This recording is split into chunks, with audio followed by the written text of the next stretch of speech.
It's time for your daily LSU baseball update with Musso at the box. Now, Matt Musso. And welcome in to another edition of Musso at the box. LSU completes the weekend with a 3-1 record, defeating Northern Illinois on Thursday 10-2, dropping the Friday game to Stony Brook 5-2, coming back the next day, beating Northern Illinois 5-2, and then wrapping up the weekend on Sunday with an 18-10 victory over the Seawolves to close it out. So we have a lot to talk about. I mean, you look at this weekend, and I think there are numerous conversations. Yes, one of them is Thatcher Hurd, and I actually cannot wait to have that conversation. I'm very, very excited to talk about Thatcher Hurd, the direction that LSU goes there, and what we've seen so far from him. Because I think it's very easy to look at the stat line and get discouraged, and I think that's the wrong thing to actually do. So I'm really excited to have that conversation.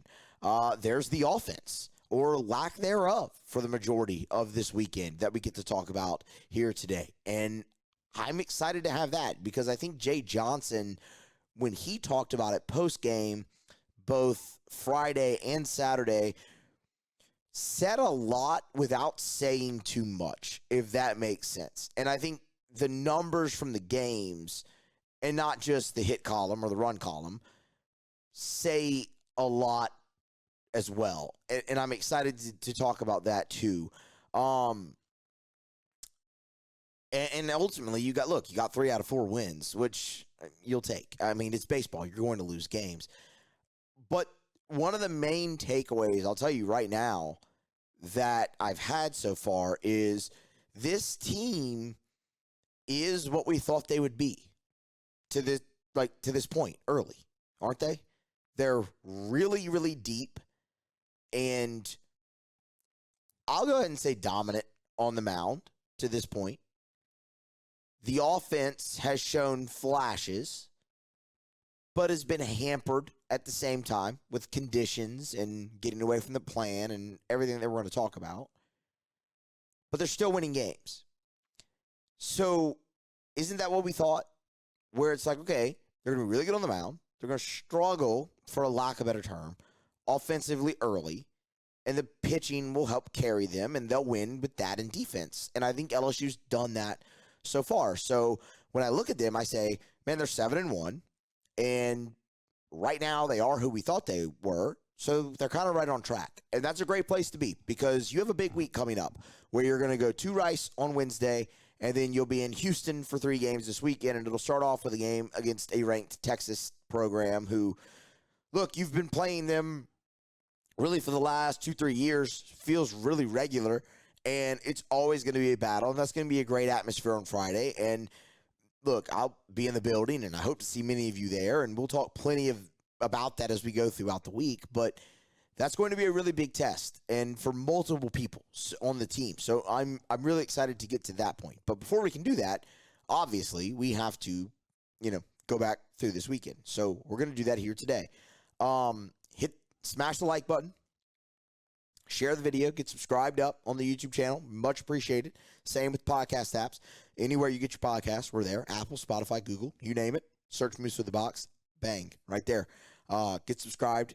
Greatly appreciated. Look, I could go through our normal recap like we do, where we kind of look at big situations of the game, go through innings, all of that, and we could do that for all 3 games. I don't want to this time, though, because quite honestly, I think the situations we saw were pretty cut and dry. I think what's of greater importance is the macro instead of the micro, right? For instance, LSU loses to Stony Brook on Friday 5-2. And I, like probably all of you listening, have no desire to ever see that team walk into Alex Box Stadium ever again. If the NCAA forces you to play them, fine. Go ahead. If you have an option to never play them ever again, do it. Because they just immediately get a sense of belief that they can come in here and win, and rightfully so. And it's a good program. I don't ever want to see it again. Maybe that's soft, maybe that's whatever. I don't care. Anyway, I digress. So they dropped that game on Friday.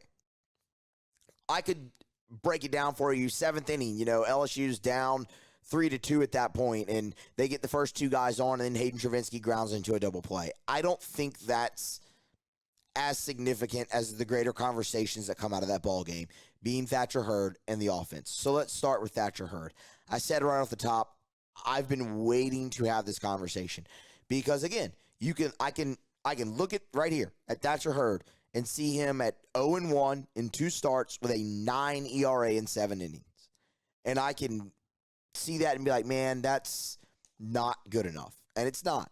And I know a lot of you look at him as the Friday guy, and you say, man, you got to get more than 4 1/3. And you're right.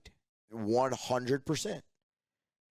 If you're a program like LSU, even if you're not a program like LSU, let's just say you're a program in the SEC, you need more than 4 1/3 out of your Friday guy. 100%. I'm not going to argue with that ever because you're correct in saying that. But I can also look at it and go, he got you 4 1/3. He threw 95 pitches, and he only gave up 3 runs and left in a 1-run game. And did so when you still had 6 chances at bat. 6 chances at bat to do something about it. And you didn't. And ultimately, that's where you lost the game. Not only that, LSU wasn't great in the field on Friday either. You had a little bit of a misplay in right by Josh Pearson that allowed a second run to score in that 2nd inning when Stony Brook put up 2. And late in the game, in the 8th, when they also put up a crooked number, you had a runner dead to rights, picked off, and unfortunately, Tommy lost the ball on the tack. That's going to happen sometimes. Sometimes it's just not your day. But when I sit there and I look at LSU on Friday and I see a 0 in the error column, sure, technically, but I also look at the 2nd inning when you gave up 2, the 8th inning when you gave up 2, you had a defensive mistake or a defensive misstep in that error, in that inning, I should say. And LSU's actually been very, very good defensively this year. That's actually a really high point for me with this team because that's kind of been a, for lack of a better word, criticism, I guess, of Jay Johnson so far throughout, which honestly I think is a little ridiculous, but is that, the defense has lacked a little bit. His first year, it was rough. Last year, on the way to the national title, they were pretty good. This year, they've been incredible. But they had a bad day there Friday, and that compounded things for Thatcher Hurd, that I should say. So this is where I am with Hurd. And I don't want anyone to misunderstand me on this. Yes, you want more. Absolutely. Like, I am with you. Like I said previously, you need your Friday guy to get you more than 4 1/3. 100%. Yes. I'm never going to argue against that. But I think a little bit of, again, for lack of a better term, the freak out on him right now is not totally deserved. Because I think we have to look a little deeper. A little deeper. And I will tell you right now what this reminds me of. And the reason we have to look deeper is because, y'all, we've seen him be awesome. We have. Omaha stands out as the biggest example, especially him, going 6 and getting the win in the national championship game. And his relief outings against Wake Forest were great, but you can go deeper than that. The start he had in the SEC tournament last year, he was awesome. The relief outing against Georgia in the regular season last year, awesome. His relief outing against Auburn last year, awesome. Oregon State in the regional, awesome. Like, we've seen Thatcher Hurd be the guy that we all expect. And what I will tell you from what I've seen from him this year, where I'm encouraged, even though you, again, look at it, 0-1, ERA of 9, whatever. Why I'm encouraged is because what I see from him early in this season is not what I saw from him early in last season. And again, I understand it's real easy to be like, man, these are the games you should be dominating. You're facing Stony, Brook, and VMI and whatever. But this, like where he is right now, what he's doing, it feels a lot like midway through last year. Do you remember, you might not because maybe you didn't listen to those, but preseason, when we talked about Thatcher Hurd and we did our pitching preview and everything that we did, I split his season into 2 halves. And the second half started with it was a midweek start against Nichols. And he got into big trouble in the first, but he limited the damage. And when you went back and you looked at the first half of Thatcher Hurd's season compared to the second half, the big difference was limiting the damage. So when I look at his start against Stony Brook on Friday, I see a guy who limited damage incredibly well. And that was when he really started to pick it up. So when I look at Thatcher Hurd right now, I see much more of the second half of the season last year. And I don't want to compare everything to last year because it's an unfair comparison. They were awesome. I get it. But using, a guy who's trying to string together 2 seasons now as an example, I'm going to go back there. And I see a lot more of the second half 2023 Thatcher Hurd right now here in 2024 in the first half, where take that second inning, he gets in a tight spot, ends up getting out of the inning, striking out a guy with the bases loaded. You only gave up 2. You could have given up 5 or 6. Like, that was a real situation that you were in, and he limited the damage. And that's huge. And you immediately come back and you put up a 2 spot of your own in the bottom half to tie the game. 4th inning, he lost control, and that was the first time he did that all year, and that's going to happen every now and then. But that's the other difference, too. He's pounding the zone. I would like to see him not get hit as much. Batting average against right now is .355. That's excessive. But it's not going to be that way the entire year. So I look at him right now, and I see the guy who went out there against Nicholls State. And again, I know you're going to go, Nicholls, whatever. I don't care. And I see a guy who started to not let things snowball on him. He looks like, to use Jay Johnson's words, he looks like he's in control of himself out there. And that's big. And that gives me confidence in him going forward. So I'm not in a freak out mode over Thatcher Hurd right now. I actually am encouraged because I see a lot more in him right now of the guy who's starting to figure it out that we saw last year at the second half of the season when it was, okay, I'm no longer giving up that 6th spot. I can get out of this. It's not the end of the world if I give up a hit. It's not the end of the world if I give up a run. I will make my way out of it and get deep into a game. That's the other thing I liked. He extended. You didn't get that out of him on opening day because it was just a really tough spot against a really tough lineup, and you needed to get him out of there, and Jay handled it fine. But to get him to 95 pitches is awesome. Do you want more efficiency? Absolutely. But I'm not in freak-out mode over Thatcher Hurd because, again, I think what we're seeing from him is a little bit more akin to when he started to really find it last year. And I am excited to see him pitch in Houston against Texas or whenever it is for him. And I actually hope it's against Texas because he pitched very well against them last year. And that's a spot where the other thing we know about Thatcher Hurd, the kid is a hell of a competitor. A hell of a competitor.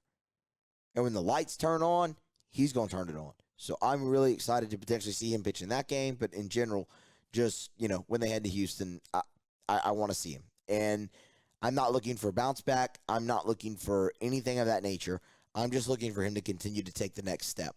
Much like we had that conversation last year, take the next step.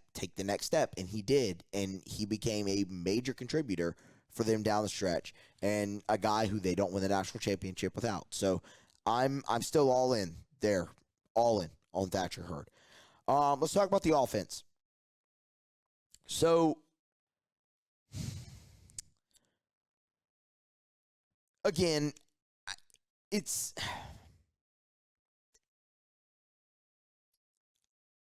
I don't think any of us are surprised they're having some struggles, right? Is that fair? I mean, y'all, what they have to replace is immense. But you have a lot of talent. And I think you've seen that talent. It just hasn't been as consistent as you would like offensively yet. And I think we all expected that. I hope we did. I know I did. And I did my best to talk about why here leading into the season. And so far, you've seen that. I think LSU's done some things very well. I think the manufacturing of runs at times has been great. I think the power has been very good. They've had one game where they haven't hit a home run. So I think that's been very good. I think for the most part, they haven't struck out entirely too much. In the Friday game against Stony Brook, they punched out 9 times. But the rest of the weekend, they punched out 7 times total. So, that's been really good. I think you have a lot of different options in the leadoff spot, which I like. So there are things that I look at, and I think you've actually protected Tommy White very well. Like, these smaller schools, they're not trying to pitch around him, which is a good thing. That's going to be a key to this lineup coming into the year and throughout. So I like that, obviously, an awful lot. And you've got a lot of different people at bats. It just hasn't hummed like it did the first 2 years with Jay. And that's okay. I think they're going to get to that point this year because I think he's a great offensive coach, and I think Mark Wanica's a great offensive coach, and they'll get there. When I look at LSU's offense right now, excuse me, I see a team that just gets out of sorts a little bit. I do. And I think Jay's comments have backed that up. Like Eddie Smink from Stony Brook, which, first of all, did not expect that kid to come in throwing 96 with a wipeout slider. It's hard to get scouting reports on Stony Brook, y'all. So that was a surprise. He was really good. But take that outing, for example.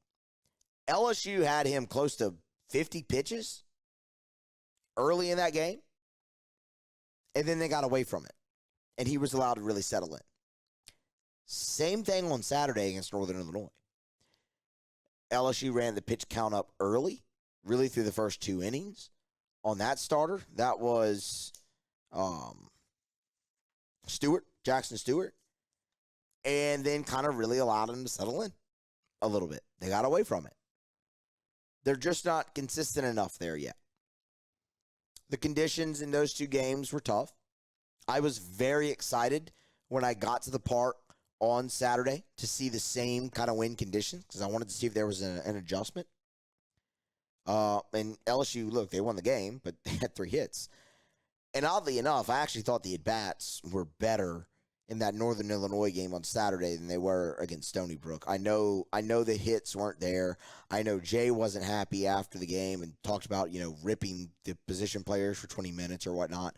But I actually thought the at-bats were better. I thought they drew some really nice walks, and an AB that Josh Pearson had really stands out in that game in drawing a walk. They only punched out 3 times. They hit the ball hard. It just found gloves, things of that nature. But they weren't happy with the approach. They weren't happy with the plan.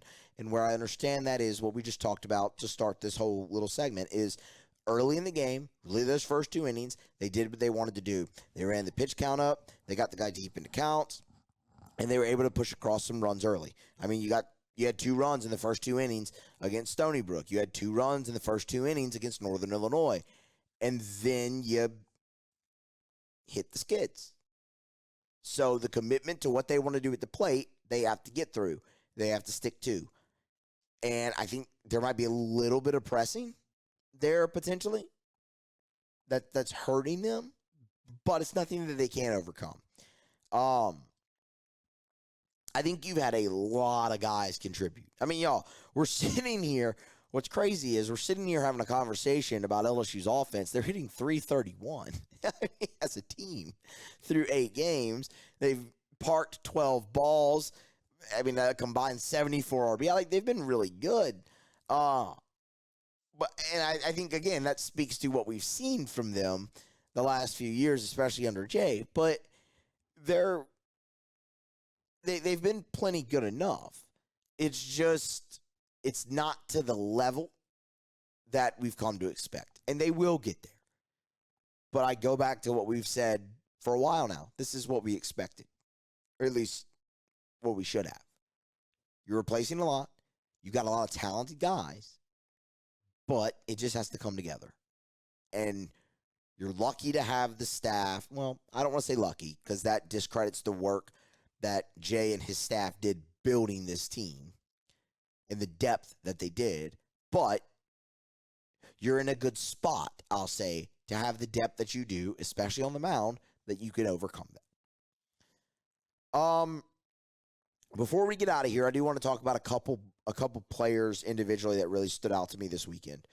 And go ahead, like, subscribe, share, everything. It's all much appreciated. I'm going to start with Stephen Milam because kid just has to be in there. I loved watching him at shortstop this week. I thought that was awesome. I mean, there's plenty enough arm there. You saw him do it all. You saw him make the routine play. You saw him show off the arm. You saw him range to his left and his right. There's plenty there for him to play shortstop at this level. That's not even a question. And if he's going to hit the ball, he's going to end up being your shortstop. And it's not a slight at all to Michael Braswell. It's not, because I thought Braswell had a great day on Sunday. I loved giving him the day off Saturday. Let him sit, let him watch, kind of recompose himself. And I thought he did awesome on Sunday against Stony Brook. But Milam, not only what he does in the field and at the plate, the energy that he also brings to this team, he just has to be in the lineup. And I think that he will. Whether it's at shortstop or second base, he's going to have a spot. And eventually, between now and the next 2 years, it will be at shortstop. Eventually. And I'm A-okay with that. I loved the defense. I think I know I tweeted it during Saturday's game that he's just as fun to watch at shortstop as he is at the plate. It's just that battle. He battles everything that he does. So massive fan of Stephen Milam. This is going to be a big Stephen Milam show. Like we're fans here. So I mean, love what I saw from him in the field. Rough day against Stony Brook on Friday wearing the collar, but I mean, comes back on Sunday and drops in 3 hits, goes 3 for 4, drives in 2. Like, yeah, again, makes every play, doesn't let a bad day at the plate go into the field. Here for it. Another guy I want to talk about is Michael Braswell, because I loved that. I mean, look, he struggled that Friday game against Stony Brook. Like I said, they give him the day off Saturday. He comes back and gets you on the board first. Like, LSU really broke the game open in the first inning on his triple Sunday against Stony Brook. It was great. Braswell drove in 3 runs, had 2 hits. He was awesome. So that was great to see him take that step. I thought Paxton Kling had an awesome weekend, y'all. Awesome weekend. Like, you go back to Friday when LSU not having a good day at the plate, the bright spot is Paxton Kling going 2 for 3, driving in a run. Like, he's the bright spot there.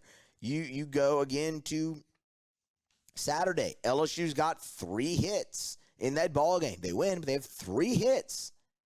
Kling's 1 for 2. He walks twice. He was all over the base paths. And then obviously on Sunday goes 2 for 2. Walked another 2 times. I love him at the top of the order. I think he is. Again, I think you have three great options for leadoff if you're LSU. One of them is Stephen Milam. One of them is Josh Pearson, and the other is Paxton Kling. I've loved what I've seen from Kling early in the season. He's hitting 400. He's got the homer. I'm all in. The on base is 618 right now for Paxton Kling. We talked a lot in the offseason about him taking the next step offensively, and the bat's getting better. I loved what I saw from him. On the mound, I thought Griffin Herring was awesome. Rough break in that 8th inning against Stony Brook on Friday, but before then was just cruising to that point. You got to see him extend a little bit as well. Had multiple pitches working, and that's another thing too. Just in general with this staff this week, it looked like Coach Yeski really expanded what they were going to throw. You saw the curveball a little bit more from Thatcher Hurd. You saw the curveball a little bit more from Luke Holman. Granted, they had a better feel for it, but and you're going to get a call more when you do that. But you saw the arsenal expand a little bit. Same thing with Griffin Herring there on Friday. I liked that as they get further and further into the season. The pitching staff, I really have no complaints so far. Would you have liked to have seen the 6th spot not happen in that 5th inning on Sunday against Stony Brook? Oh, excuse me. Of course. But it did. And you had some walks there and some hits, whatever. I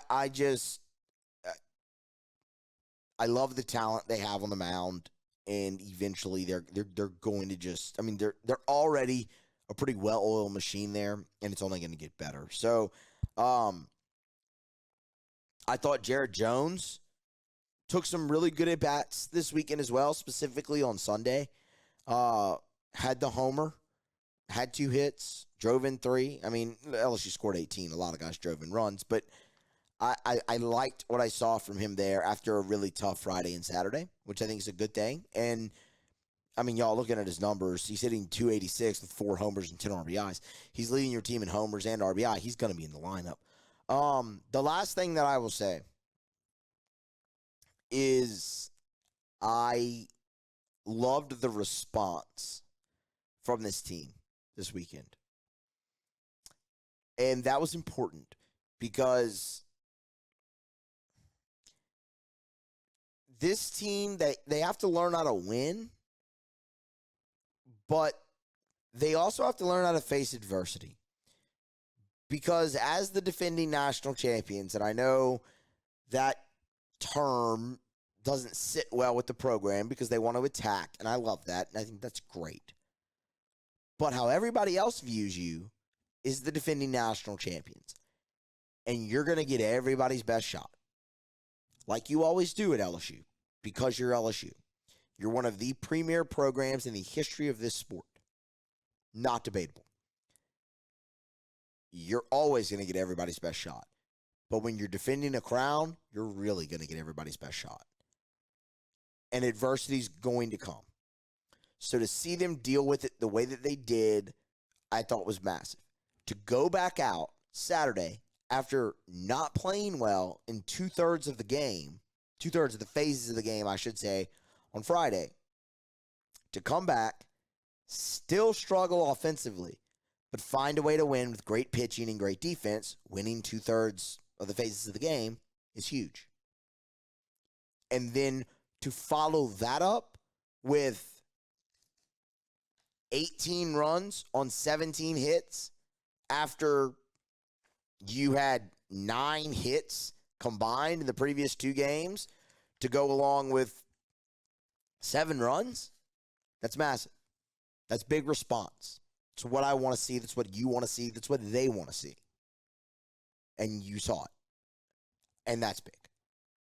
To watch Luke Holman shove and mow once again and pick up his teammate who battled real hard the day before but got tagged with a loss, that's big. You need that in a rotation where you might not always have your best stuff, but I know this guy's going to pick me up the next day if I don't. Huge. I like the energy that I've seen from this team. And I'll give you another example. Sunday, Nick Bronzini closed the game out. made his LSU debut. And y'all, Nick Bronzini's plenty talented enough from the left side on the mound, but has struggled throwing strikes. Struggled with that. He gets in there, thought he pitched really well for the one out that he was able to that he was asked to record. Only threw 4 pitches, whatever. But the energy that surrounded those pitches from the dugout, massive. The way the team reacted to him getting into his first game, first of all, speaks probably a lot about him and his work ethic, but shows you how close this team is already. And I love that 2 weeks into the season. Love that. So, ultimately, I thought it was a great weekend for LSU. I know offense struggled, but they really came forth late, and that's great. And they're going to continue to work, continue to get better. I really loved what I saw on the mound all weekend, even in the defeat. And I like the energy and the response from this team when they were finally faced with adversity. And all of those things will help them going forward because, y'all, they're going to have a tough slate coming up here with 4 games away from the box. And there's going to be more adversity. But I feel great about their ability to handle it, and you should too. So, overall, successful weekend for the Tigers. They moved to 7-1. They'll head to Houston now, play Rice, and then the 3 games in the Astros Foundation Classic will be in Houston, fired up. Hope to see plenty of y'all there. Love that trip. It's always a great trip. I've never missed that trip, so really, really looking forward to it. And we'll have you covered right here on Musso at the Box. You know that. So like, subscribe, share, all of that. Greatly appreciated. And be here throughout because we have you covered on Musso at the Box.